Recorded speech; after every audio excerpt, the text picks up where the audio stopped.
of time, I will begin the introduction, and then if anything is missed, and if somebody joins a bit later, there will be a recording shared to everyone who attended and signed up to the webinar. Second. So good afternoon and good morning to those joining us from different time zones. Thank you for being here today. My name is May Smidlich, the Head of International Advocacy at Physicians for Human Rights Israel. Physicians for Human Rights Israel is a right to health organization and a human rights organization where we advocate for the right to health for everyone under Israel's responsibility and control. In a recent webinar, we focused on the humanitarian and healthcare dimensions of reopening the medical corridor between Gaza and the West Bank, including East Jerusalem. We will also share the link to that webinar in the chat box to those of you who would like to revisit that discussion. Today, we will build on that conversation by focusing specifically on the legal challenges surrounding Israel's continued blanket ban on reopening this vital medical evacuation corridor, as well as the ongoing legal proceedings before the Israeli High Court challenging these restrictions. The webinar will provide an overview of the key developments since November 2025 and examine the broader humanitarian and healthcare implications of the continued arbitrary restrictions on patient movement, as well as the entry of medical aid, supplies, personnel, and equipment.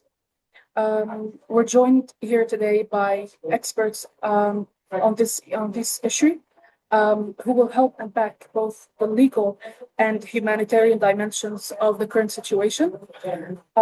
We hope today's discussion will contribute to a deeper understanding of the urgent legal, humanitarian, and healthcare implications of these restrictions and underscore the importance of ensuring safe and timely access to life-saving medical treatment for patients in Gaza.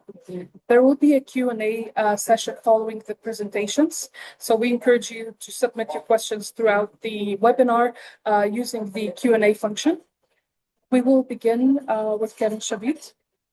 Karen is a project coordinator and human rights researcher at Physicians for Human Rights Israel, focusing on occupied Palestinian territory with over 7 years of experience. Her work includes documenting and analyzing human rights violations, including civilian harm, fatality investigations, and healthcare-related violations in the West Bank and Gaza. Karen will speak about the overall healthcare situation in Gaza and the continuing shortages of medical supplies and equipment, and why third country medical evacuations cannot serve as a substitute for reopening the medical corridor between Gaza and the West Bank, including East Jerusalem. And Karen, over to you. Thank you, Mai, so much, and thank you everyone for joining us today. And I'm always so nervous to speak, so if I forget something, you'll have to pardon me. I'll have to go a bit back. Today we are over half a year through the so-called ceasefire, and unfortunately this ceasefire has not been treating Palestinians in Gaza with mercy. We know that Israel has effectively destroyed the conditions of life in Gaza, including, of course, the healthcare sector. And I know that we keep on reinstating this, but unfortunately the situation doesn't change much.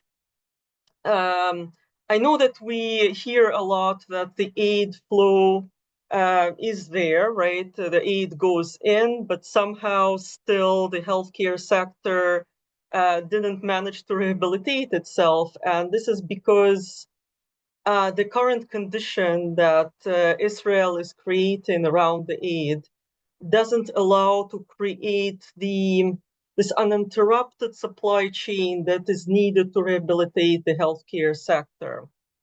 And of course, not to undermine the amazing work that the humanitarian organization and humanitarian workers are doing in Gaza. But unfortunately, today, this system doesn't allow the hospitals to provide the functional care. And in order for this to happen, we need to restock basically all the items. And I just wanted to bring as an example the trauma care, which is unfortunately still relevant. And in particular, the fracture-related infection. So how does it work? If I were to be injured in a blast, and I would have an injury here, an open fracture with open tissue exposed, I would need several components in my care to happen in order to avoid the horrible consequences like septic amputations and possible death. So we need to bring patient quickly to the sterile environment. There should be surgical care on so many levels with the relevant equipment. There should be a lab that takes a sample so it could determine which specific antibiotic to use for the specific bacteria. So, and then we also have the post-surgical care. So if only one component is missing, the consequences are horrible. And we know for sure that a lot of these components are missing. Let's say the antibiotic is just enough for half a course of it and not for the entire course. So, or there are no labs to check to match the specific antibiotic. So these shortages actually are very relevant because if there's only one component missing, again, there is a big problem in the end. And I wanted to bring you as an example, this is sterile gauze. I don't know if you can see it, maybe. It's a piece of fabric sealed in a packet for the wound treatment. And with the sad irony, the word Gaza is coming from Gaza, originates there. And in February, for the first time, I heard that the humanitarian organizations are having troubles bringing in sterile gauze. And I was very surprised because, it's just a piece of fabric, again, just it went through the process to eliminate the bacteria. And I asked several medical workers, and they said, yes, it's true. We are unable to apply sterile gauze on a dressing for more than once. Sometimes the person is leaving the surgical theater, they would have the sterile dressing, but the second and third would be non-sterile.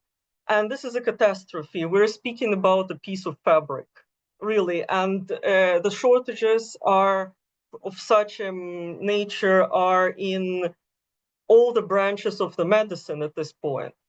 And I'm speaking about the trauma patients for a reason, because since the beginning of the so-called ceasefire, the Ministry of Health in Gaza mentioned 2,600 injuries. It's the new injuries of people through the ceasefire. This is impossible.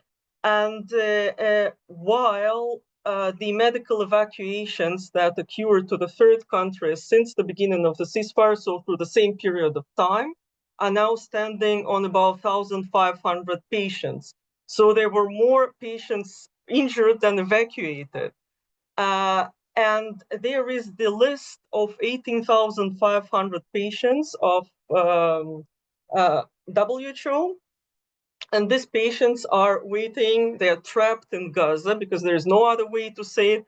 They're trapped, sick, injured, and they cannot be evacuated.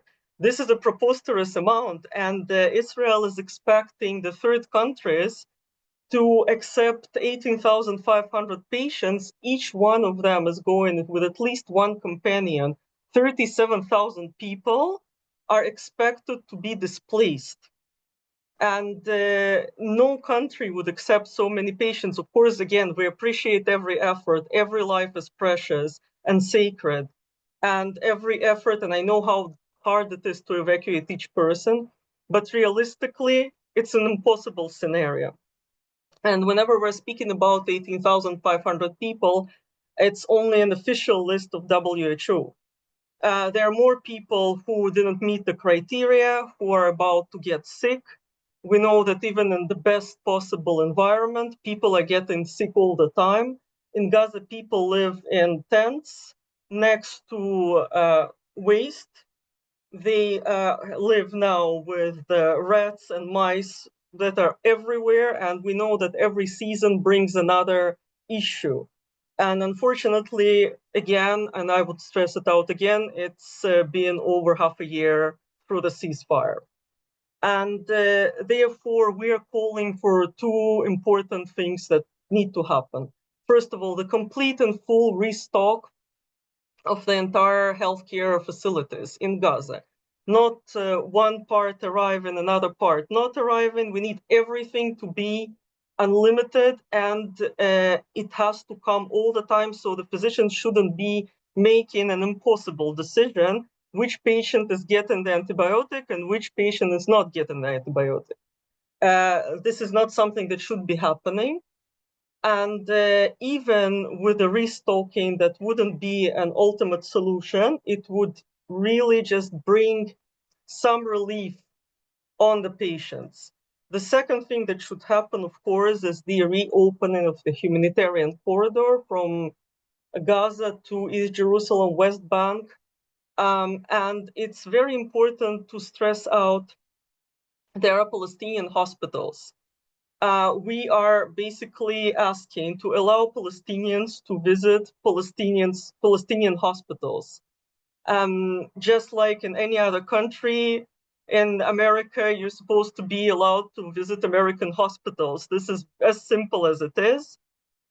These people have funding, they have beds, there is equipment, there is medication, and it's 80 kilometers away from the patients. And all we're asking for is to put them in the same geographical location, which is right there. And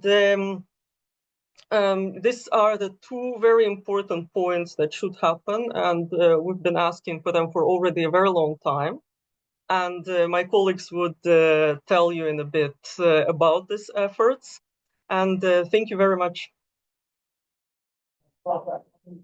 Thank you so much, Karen. And I do apologize if the voice is not clear from my side. But now we will hear from Staff Salpeter, Gisha's Director of International Relations. Previously, Staff served as the Director of International Relations and Development at Itahaki, Women Lawyers for Social Justice, where she focused on the implementation of UN Security Council Resolution 1325. She also served as the Director of Community Engagement at Yafat, mobilizing the British Jewish community against occupation. Staff will discuss individual patient cases and place them within the broader context of the restrictions currently being challenged. Staff, over to you. Thank you so much, Mais, and thank you, Karen, for that very powerful and very sobering introduction to the public health crisis that we're seeing in Gaza at the moment. It's really great to see, and I think especially now, this room full of people virtually who are continuing to talk about Gaza, even as it continues to fall off the headlines. And I think it's great to see that we still have momentum building to try and reopen the medical evacuations corridor. So in my talk, I'll just focus very briefly on two individual cases that Gisha, the Legal Center for Freedom of Movement, where I work, has been advancing alongside the principled petition that is led by PHRI. And I think, it's helpful sometimes to get a sense for individual stories to get some color and hear the human impact on at least two of those 18,500 people. So the first case I would like to share with you is a case of a 5-year-old boy who we represented, and he had acute lymphoblastic leukemia. He'd been treated in a hospital in the West Bank and lived there since a very young age, but he was born in the Gaza Strip. And so in the Israeli-controlled population registry, he was listed as a Gaza resident. And for this reason alone, Israel tried to prevent him from accessing medical care that he really urgently needed in an Israeli hospital that was, about an hour's drive away from where he lived in the West Bank. The legal proceedings took around half a year for us. They included a particularly racist ruling by the Jerusalem District Court, penned by Judge Winograd, which actually went a step further from the state, trying to talk about how, if this child came into an Israeli hospital, which I remind you was willing to take him in, and we had actual, statements from the hospital to that effect, he would be taking the space of Israeli children, right? And so that was the kind of approach that we were hearing in the courts. And eventually, that decision was overturned by the Supreme Court on March 20th. And our client was able to reach his treatment. And actually, my colleagues visited him the other day and heard from his mother about his recovery. But it is not legitimate for a child to have to wait over half a year for accessing medical treatment due to this bureaucratic violence. It's not all right that the Supreme Court ultimately ruled that the case is, quote, an exception within an exception when it overturned the district court's decision. And overall, I think we're seeing that this policy is actively a death sentence for many who might otherwise have been able to access this life-saving aid, this life-saving treatment. I think what we're seeing, and Gisha has been working on issues relating to movement and access in relation to Gaza since 2005. And we really see this policy as part of Israel's separation policy between Gaza and the West Bank, including East Jerusalem.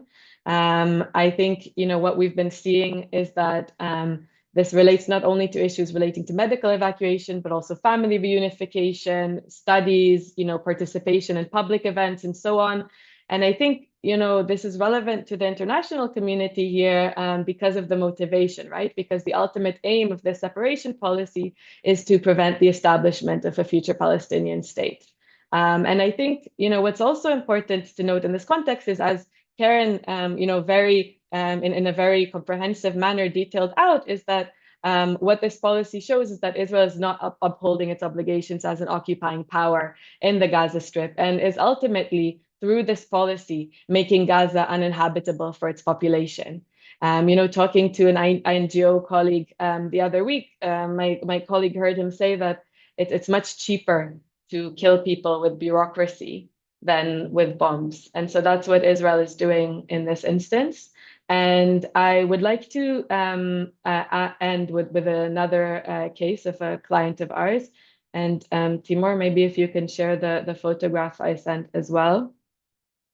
I'd like to share the story of a client of ours called Noureddin Abu Ajwe. Before the war, Mr. Abu Ajwa received regular permits to access care in Nablus for his cancer treatment. And in October of 2023, like all of the other patients we are discussing, this access was cut off. His 17-year-old son, who also had cancer, actually died from his illness while the two were waiting for their evacuation. And I should say, just to give a sense for the amount of legal work that is needed for these cases, Gisha had to file a total of 6 petitions on behalf of Mr. Abu Ajwe. Those were 5 to the district court, and that also included an appeal to the Supreme Court. And in response, the state continuously said that they would uphold their blanket ban, despite the fact that, as it turned out, there was no security ban against Mr. Abu Ajwe, and he had been, traveling to the West Bank for 6 years before October of 2023. Finally, the Supreme Court actually accepted, or the district court accepted our 6th petition, and they ordered the state to coordinate Mr. Abu Ajwe's evacuation. But even then, while Mr. Abu Ajwa was leaving the Gaza Strip, the state tried to file a stay of execution request to stop him from traveling. And luckily, the court rejected that, and we were able to ensure that Mr. Abu Ajwa reached treatment in Nablus on January 11th. To quote him from an interview that he gave to The Guardian after his access to treatment, Mr. Abu Ajwa said, I hope I will be the first of thousands of cancer patients in Gaza who will be allowed to travel and receive proper treatment. I hope I am the one who opened the door for many to be treated as a human being. And he really saw, I think, the mission in being the first person to access treatment since October of 2023 in the West Bank. But unfortunately, Nuruddin Abu Ajwe passed away a few weeks ago after months of waiting for treatment, also due to all of these legal delays. And I think, at the end of the day, all of these individual cases demonstrate the limitations that are imposed by the Israeli legal system and show how even these legal successes are modest in relation to the need. And what's needed is a complete reversal of the policy, which is also why Gisha joined PHRI's principled petition on the matter alongside our individual casework. And before I end, I'd just like to highlight the importance of the international community in this context. So in the final hearing regarding the case of our 5-year-old client, one of the judges confronted the state and said that, within this context, right, where we had been seeing growing international pressure to reopen the medical evacuations corridor in the press and amongst the diplomatic community. And this judge asked the state representative, what will they think of us in the world? This is what he was really worried about. What will the international community think? And I think this really shows that each and every one of you and each and every one of us on the call really has a role to play in pressuring and working for this medical evacuations corridor to be reopened. As mentioned, it's existed for many years before 2023. In the past, you would have around 1,500 people exiting every single month to access this treatment. We have a whole report on that, which also I think will be shared later in the chat. And as Karen mentioned, right, the international community cannot take in 18,500 patients that are urgently waiting for the medical evacuation. And in any case, even if they were, right, Israel is restricting their exit through Rafah. And so this corridor must be reopened, and the international community has a key role to play. Thank you. Thank you so much, Stav, for your important and painful contribution. And it's a reminder, and to reiterate what you said, it's a reminder of the importance that the international community plays in this advocacy and in pressuring Israel and reopening this vital and irreplaceable humanitarian corridor to the West Bank, including East Jerusalem. Finally, we will hear from Adi Lustigman. Adi is a human rights, immigration, and legal status attorney, and a part of the legal team representing Physicians for Human Rights Israel, Gisha, and several other Israel-based human rights organizations in this case.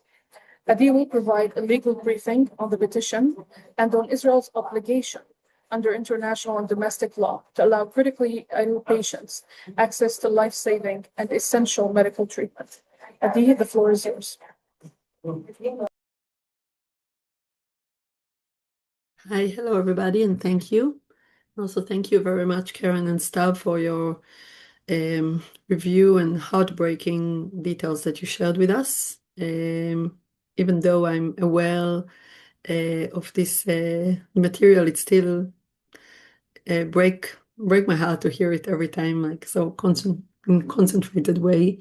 And thank you for sharing it, because it's so important for us not to forget and to be aware that we're dealing with life and death matters, and that each day and each patient that is not allowed to go to be evacuated within the thousands and thousands of patients who are waiting is a life of a family. Seeing I knew about the Abu Ajwa case, now seeing him with his son, both passed away, is just devastating. Also devastating to know that there are so many more people in this situation, and especially knowing that those people can be saved, and the solution is so close. It's just unbearable. I will update first about the petition, and maybe just to say in a few words and in continuance to what was already said, that even before the 7th of October and the complete limitations for patients to be evacuated to the nearest and the most natural place that are waiting for them, the situation was far from being ideal. The care system in Gaza was already in a crisis situation with the complete dependence on external aid and dependent on, especially on the healthcare system in the West Bank and including East Jerusalem, and cannot survive on its own, mainly due to the Israeli constant attacks on Gaza and also limitations of medical training and also there were and many of course supply usages and all the limitations that Israel put in place, and the poor situation of Gaza even before the 7th of October, before the total devastation and destroyance of the healthcare system. And even before the 7th of October, this mechanism to enable patients to enter the West Bank and sometimes to Israel as well was with a lot of cumbersome and complexity, delays that caused life eventually. But still, people were entering Israel daily. After the 7th of October, all of this stopped. And before submitting this current petition, we have submitted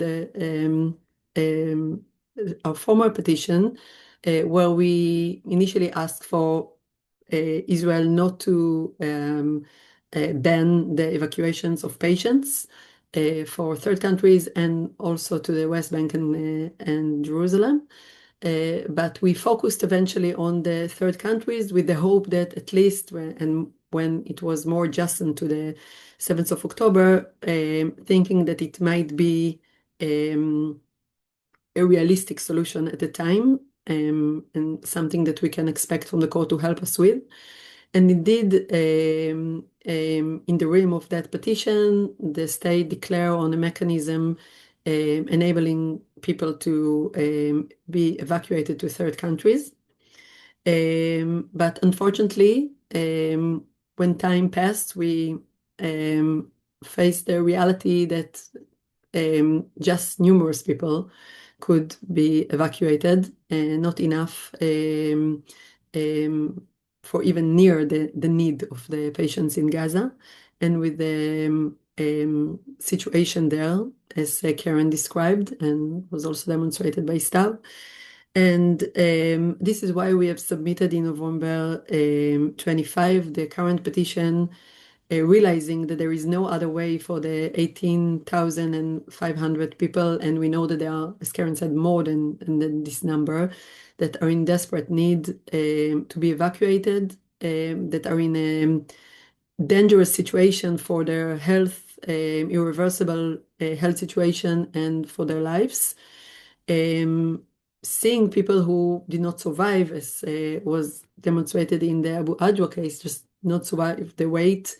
And even though we are, of course, grateful for third countries who are willing to accept people from Gaza, clearly it is not a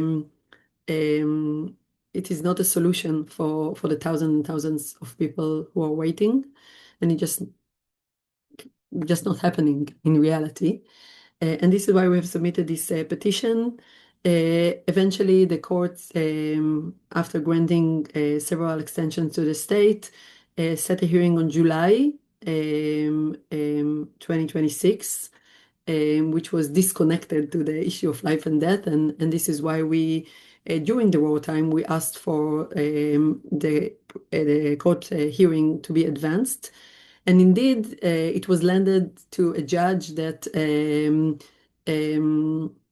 kind of surprisingly, because our expectations from the court are quite low, I must say, and agreed with what we said and said that it is a matter of urgency and life and death of people, and ordered the court to set a hearing as soon as possible, an urgent hearing.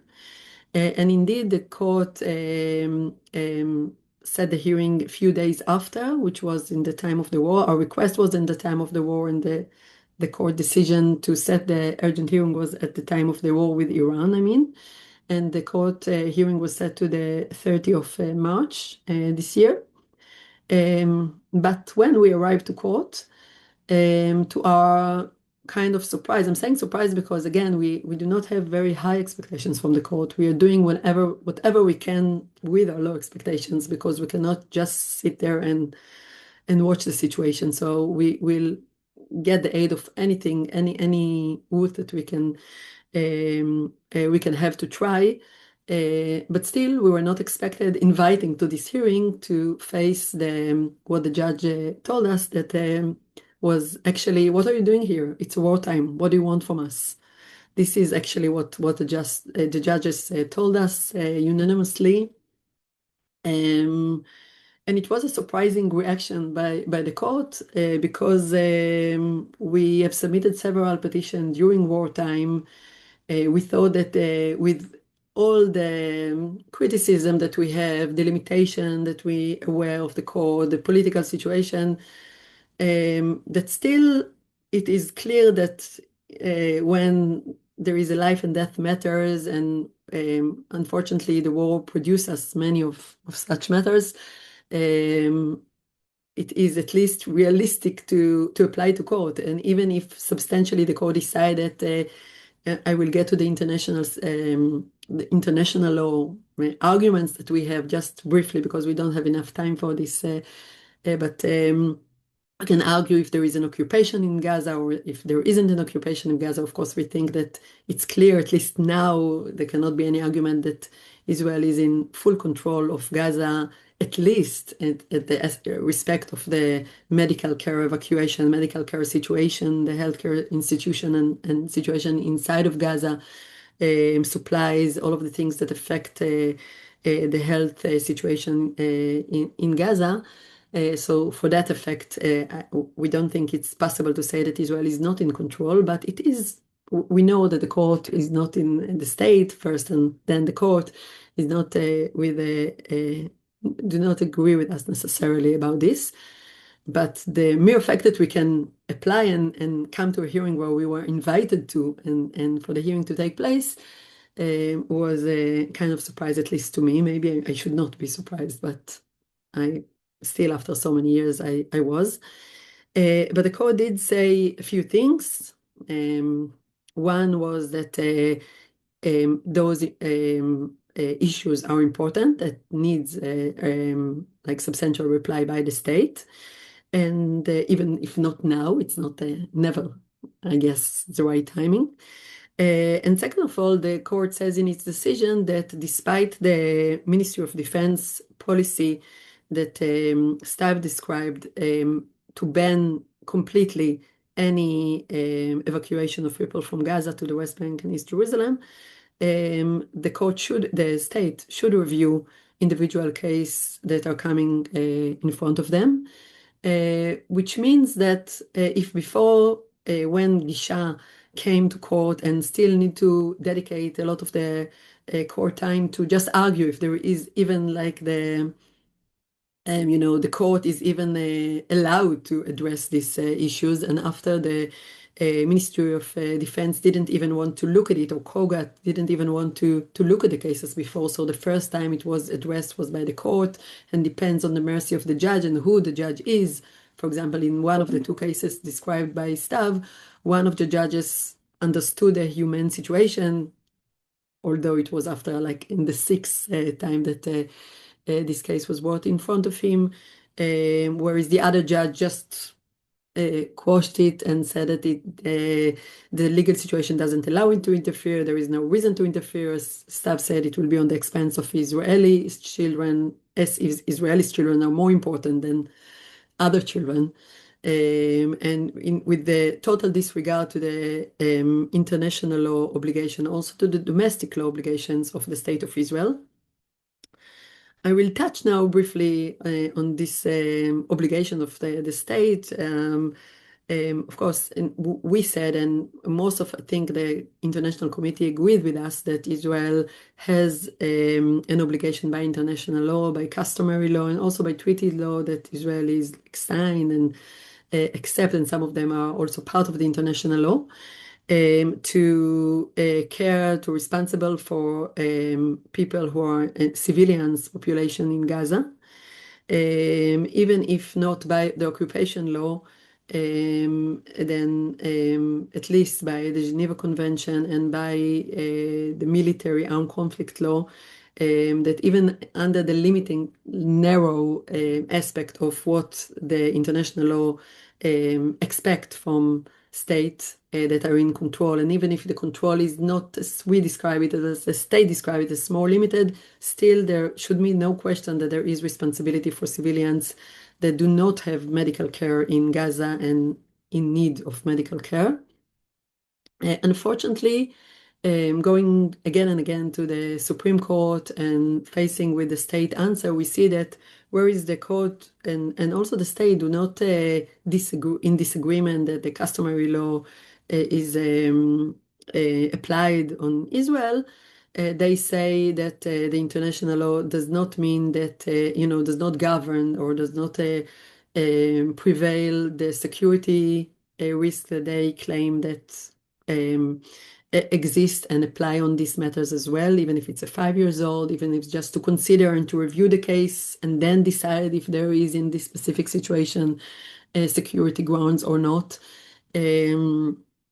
Israel still, and in its last week reply to this petition, still repeated their arguments that in these cases, even though Israel obliged by customary law and by general humanitarian law as well, still in this situation, the security situation prevail, and under the security situation, which will be revealed to court on ex parte, just on one side, without us, with just the representatives of the security forces and just the legal representative of the state, without the people in Gaza who does not have a voice in this, cannot come to the hearing, are represented by us, but cannot even be actual present at court, cannot be heard. And they ask for the cost if needed at all, if the court cannot just prima facie accept what they're saying without looking at this secretive classified material, see these classified materials just with them, without us, and accept what they are saying, that there are security grounds that basically says that due to the security grounds, this is what the Ministry of Defense and the State of Israel is saying, there is no possibility to review cases of individual people, as was before historically for many, many years, enter to Gaza and to the West Bank. It's not possible to apply any mechanism to check those requests, despite that, the mechanism that happened for so many years in this respect. And just to emphasize, we are not saying that there are no security grounds and it's not the state is not eligible to check them. We are also not expecting the state to pay for anything, to have any cost for this. We are just asking to review those cases as what happened before. And if there is an individual risk, of course, as they already years and can still say, no one can stop them, as we can see, say that there is a concrete individual security grounds that cannot allow it. But the state keeps saying that the security grounds are just general and cannot allow the court to review such cases, the state to review such cases. And unfortunately, from our experience, the court tendency is to accept especially in where there are those magic words of security grounds, the court tendency is to accept those claims. So when we think about, we have until the 2nd of June now to reply to this to the state position, and hopefully afterwards there will be the court will set a hearing, and we hope it will be soon in order to save whoever is possible to save as soon as possible. Again, not with high hopes for the court intervention, but still with at least to give it a chance, and to give a chance to save lives. We do not know if we can count on the court to be impressed by the international obligations from past experience.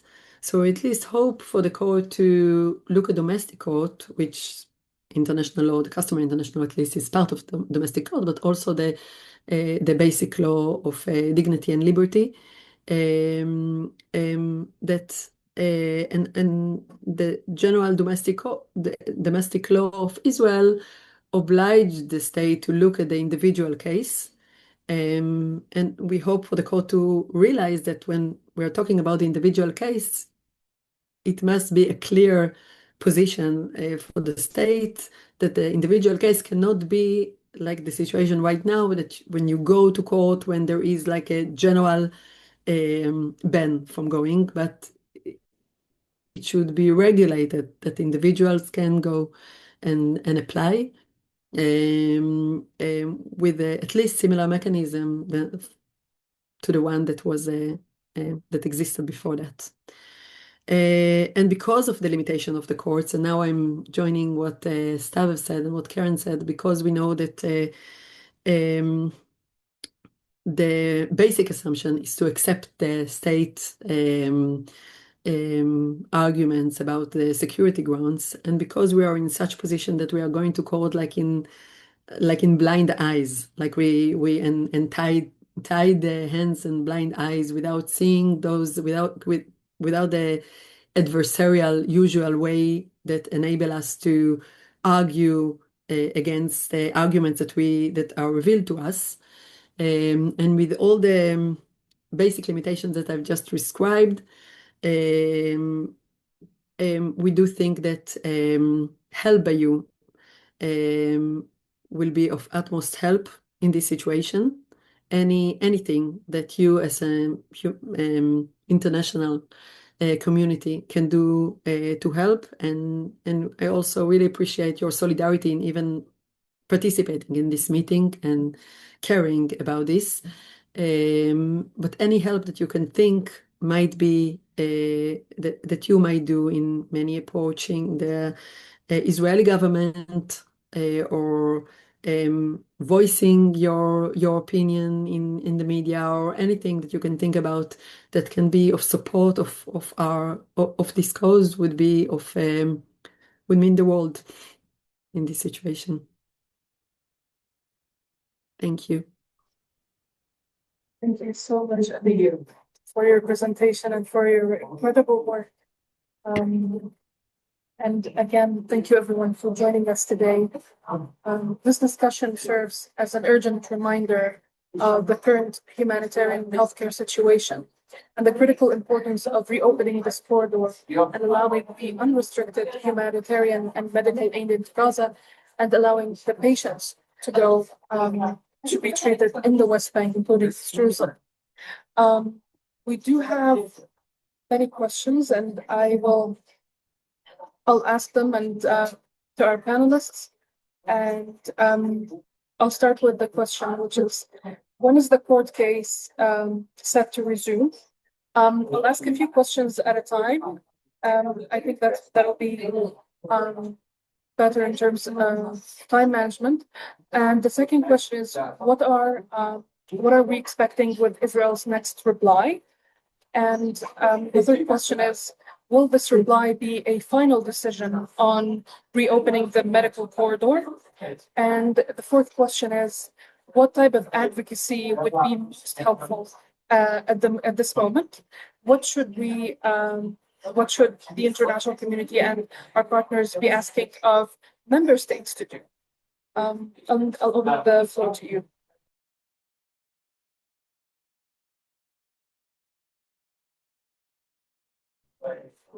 Adi, would you like to begin? I will address the questions about the court, and then maybe Stav can or Karen can give any ideas of the what the international community can do, apart from what I've said before. So about the court, it should be resumed on after the court now had this response. We can respond by the 2nd of June. And then the court hopefully will set a court hearing, and we hope that it will be as soon as possible due to the urgency of the case. We cannot know if it will be a final decision then, or if the court will set another hearing, giving the state another time to give its input on this. From our previous experience, this can take some time. Our previous case took, I think, about a year or at least longer months, and Gisha's humanitarian case took, I think, over a year or about a year.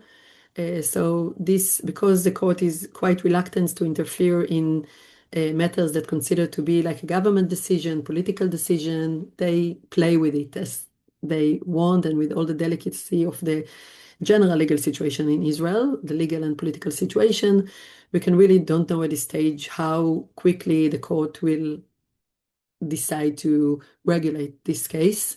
But we think that the greater pressure will be put on this might be of help for the advancement of this case, and for the realization. Maybe an outside look will help the realization of the internal legal system, or maybe even the shame for not doing something. And this is whereas we are in kind of uncertainty and a vague situation now as to the rhythm of the advancement of this court, we think that your support will be of will give us a lot of help. Yes, I think just reiterating everything Adi said, basically any advocacy would be helpful at the moment to continue raising this issue. And I'll say also, Anna, in your question, you mentioned that journalists are waiting for a decision to be made in order to have a kind of news hook. But in a sense, we have individual stories all the time also of people who are waiting to leave. And I feel like those, even though the court, and it's potentially, a part of the strategy as well, all of these delays and the ways in which these decisions take so long, at least on the state's part in terms of asking for all of these extensions, is really to take away the public attention on the case. And I think even though that is the case, it's still possible to continue highlighting the human impact stories, and we are happy to send along more information about that where relevant.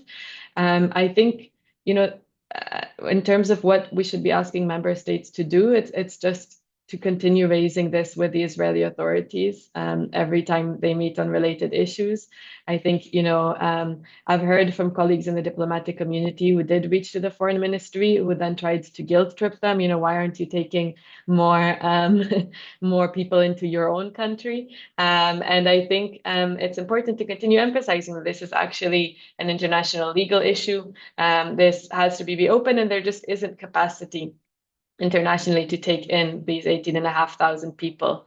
I'll say also, just to connect this, Mais, with your permission, to Ihab Omar's first question, if we can't count on public pressure, court or state commitment to international obligations, what levers do we need to explore? In a way, I think, we need to use all of these levers all at once. So the legal system is very much enhanced, or the legal processes are very much enhanced by the international pressure, as mentioned in the case of our 5-year-old client, where that was very much present in the court's discussion as well of the case.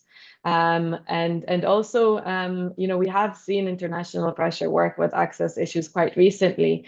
For example, during the regional escalation when Kerem Shalom crossing was closed for a while, reportedly at least, Israel only reopened the crossing after American pressure.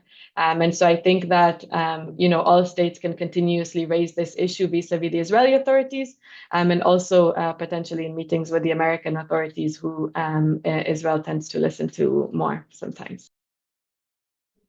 Thank you so much, Stav. And yes, Adi. Sorry, no, if you want to continue, and then Yeah. I just wanted to say that from our side, it's also echoing the important message that Sav just shared, where bilateral pressure, public pressure is important, and continuing to echo those messages and talking points with your interlocutors, with the member states, and continuing to spread this message as far as possible, as wide as possible, and to also focus on the urgency, because patients don't have time. As you saw that even after Gisha won the case, after this very long battle, unfortunately, the patient has passed away. And this is an urgent reminder that we need to act fast, and we need to act as united as we can as humanitarian and human rights actors in spreading this message. Adi, over to you.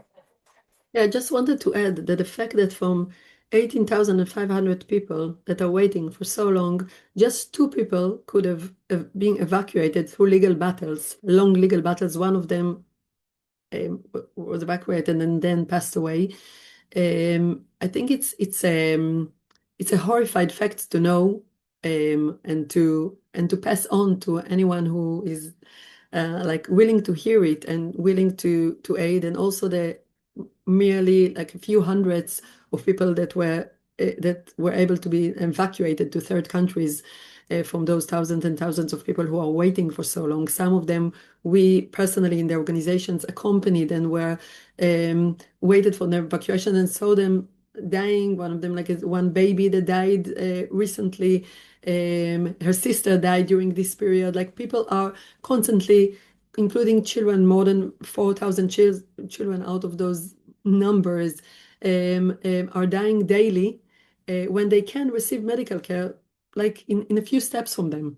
So I think this is such an important, we know that we already mentioned this, but to just pass on and to everyone can hear. And I also agree with staff that not just the Israeli authorities, but also the American authorities or any governmental external authorities that have any good connection and impact on the Israelis one.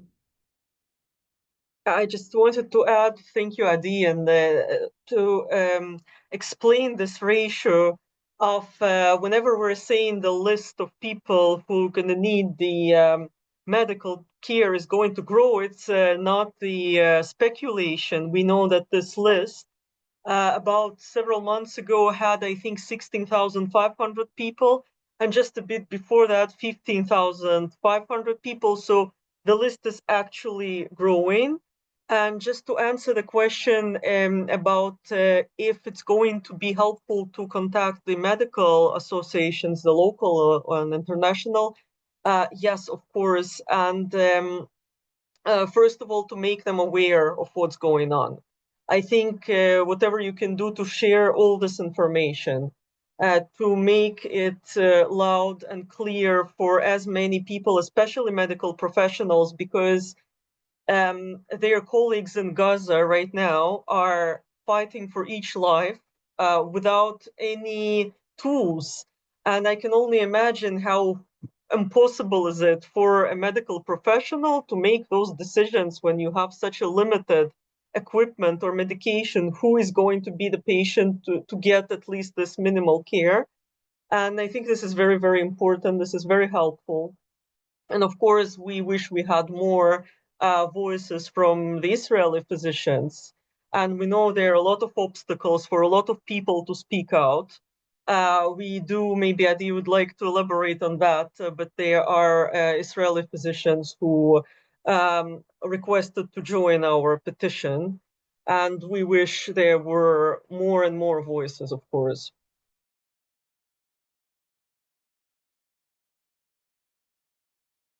Absolutely. And Karen, if I may direct this question to you, should also one of the questions we got was, should we ask our professional medical organizations to write to their Israeli counterparts, asking them to ask their government to open the humanitarian portal?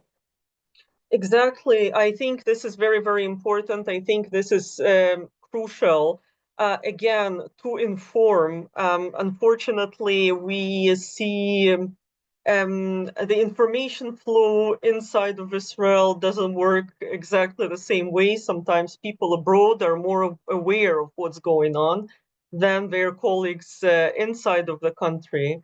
And to inform them, to say, we see what's going on and we support you. I assume there are a lot of physicians in Israel who would want to be more outspoken, but maybe they are a bit afraid because some people spoke about Gaza and the consequences weren't the most pleasant. So I think this is very useful, and also to give support to those voices.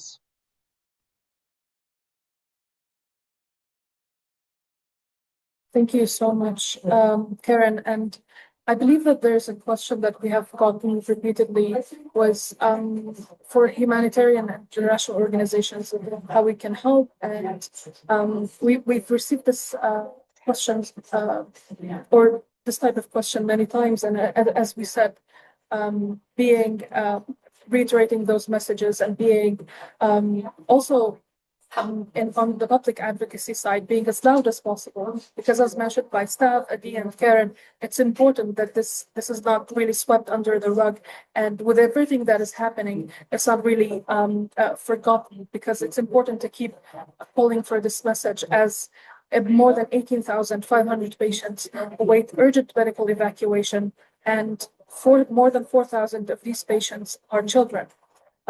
One of the other questions that we have received was, will there be a recording of this webinar? There will be, and it will be shared with you afterwards. I believe that we have covered the questions here. I'll open the floor for my colleagues if you have any final remarks. If I may just weigh in on the question for what could the humanitarian organizations do, my perspective personally demand the sustainable solutions. Demand the sustainable solution for the aid, which is restocking. Demand the sustainable solution for medical evacuation, which is reopening the humanitarian corridor. I know it's been said through this webinar and before, and will be said after, but I think this is the most important, that the solutions, the medical aid should be sustainable, complex, coming all the time. Again, there should be uninterrupted supply chain. And yeah, I would empathize on those things. Thank you.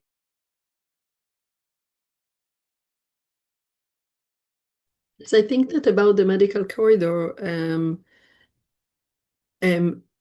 saying to the government of Israel or by other governments or by other parties repeatedly that there is an awareness that there are thousands of people who are waiting, who are dying, who are being harmed unnecessarily, whereas Israel just do not allow them in, not in Israel even. Israel, it just to get to the West Bank and to Jerusalem, where they are waiting for them, repeatedly putting pressure on them and shaming them, like letting them know that it's known to the international community, it's not acceptable, because something about the international law, it has a lot of limitations and disadvantages in terms of accountability and especially enforcement. But the fact that there are those guidelines, and the fact that to remind the state of Israel that sometimes it's easier for them to forget that the international community is aware of these guidelines and expect Israel to respect them, and especially when life is in stake.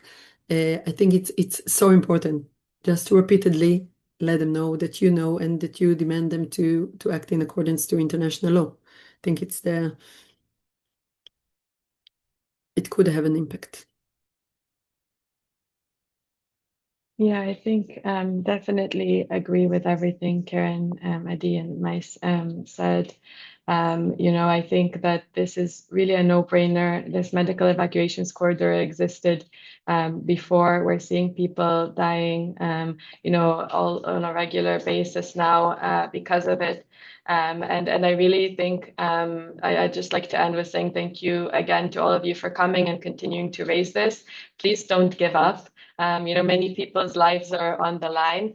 And if I can, just end with the quote of our client, Mr. Abouadjoui, all he wanted was really to open the door for others to be treated as human beings. This is a very, very basic request, and I think that together we can achieve it.